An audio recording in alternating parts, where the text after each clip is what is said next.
পিতা পুত্রের অঙ্ক। এমন কোনো নিয়োগ পরীক্ষা নাই, আমার দেখা মতে এমন কোনো নিয়োগ পরীক্ষা নাই যে পরীক্ষাগুলোতে আপনার পিতা পুত্রের বয়সের অঙ্ক আসে না। আর এই বিষয়টা, এই অঙ্কটা কিন্তু অনেক সময় আমাদের মাথায় প্যাঁচ লেগে যায়। তো এই প্যাঁচটা আমরা কিভাবে খুলবো এবং আমরা সঠিকভাবে কিভাবে পিতা পুত্রের বয়সটা নির্ধারণ করব, বোর্ড আপনাকে একটি প্রশ্ন দিয়ে রাখছে এবং এই পিতা পুত্রের বয়সের প্যাঁচটা কিন্তু আমাদেরকে খুলতে হবে। তো চলুন দেখে নেওয়া যাক এই প্রশ্নে কি আছে। 3 সন্তানের বয়সের গড় 6 বছর। আবার পিতা সহ তাদের বয়সের গড় 13 বছর হলে পিতার বয়স কত? এখানে কিন্তু পিতার বয়সটা দেয়া নাই, এখানে দেয়া আছে 3 সন্তানের বয়সের গড় 6 বছর, আবার পিতা সহ ওই 3 সন্তানের বয়সের গড় 13 বছর। তাহলে এখন আমাদেরকে বের করতে হবে পিতার বয়স কত। তো চলুন দেখে নেওয়া যাক আমরা কিভাবে পিতা পুত্রের বয়সটা আলাদা করতে পারি এবং পিতার সঠিক বয়সটা আমরা এখানে অপশন থেকে খুঁজে বের করতে পারি।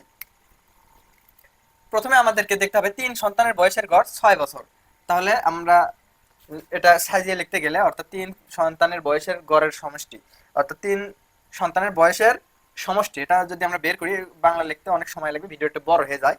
অতএব আমরা যদি সহজভাবে শুধু এখন লিখি, অঙ্কটা লিখি, অর্থাৎ বয়সের সমষ্টি, বয়সের সমষ্টি সমষ্টি 3, আচ্ছা বয়সের গড় দেওয়া আছে 6 আর এখানে দেওয়া আছে 3 জন, এই জন্য 3 গুণন 6 তাহলে 18 বছর। আচ্ছা, 3 সন্তানের বয়সের সমষ্টি 18 বছর, অর্থাৎ আমরা এটা দেখতে পারলাম, বুঝতে পারলাম যে 3 জন যে সন্তান আছে সেই 3 জনের বয়স 18 বছর, এটা আমাদের থাকলো 18 বছর। এখন দেখতে হবে আবার পিতা সহ তাদের বয়সের গড় 13 বছর। এখন আবার দেখতে হবে পিতা সহ তাদের বয়সের গড় 13 বছর। তাহলে আবার এটা লিখি, আমরা বাংলা লিখতে গেলে সময় লাগবে, শুধু বয়সের সমষ্টি লিখি। বয়সের সমষ্টি কত দেওয়া আছে? 13।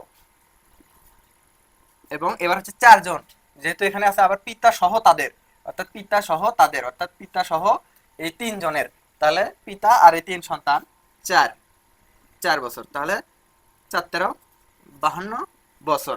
আচ্ছা, আমাদের কিন্তু 4 জনের বয়সের সমষ্টি পেলাম 52 বছর এবং 3 সন্তানের বয়সের সমষ্টি পেলাম আমরা 18 বছর। তাহলে এখন শুধু পিতার বয়স, পিতার বয়স সমান, আমরা যদি এই 52 থেকে 3 সন্তানের 4 জনের থেকে 3 জনেরটা বাদ দিয়ে দিলাম, তাহলে আমাদের আসে 4 3 বছর, 34 বছর। দেখেন তো অপশনের মধ্যে এই যে এখানে 34, এটা হবে সঠিক অ্যান্সার।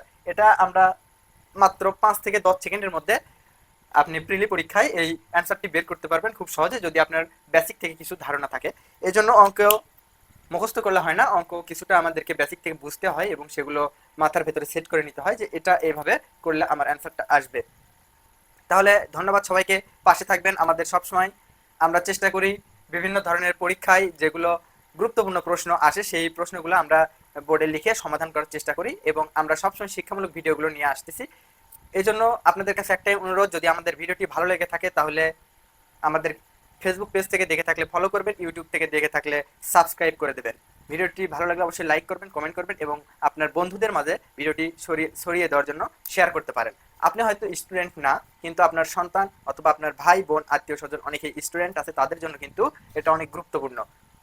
সো আপনারা চাইলে ভিডিওটি শেয়ার করে আপনার নিকটাত্মীয় বা বন্ধু বান্ধবের কাছে বা সন্তানের কাছে, ছোট ভাই বোনের কাছে ভিডিওটি পৌঁছে দিতে পারেন।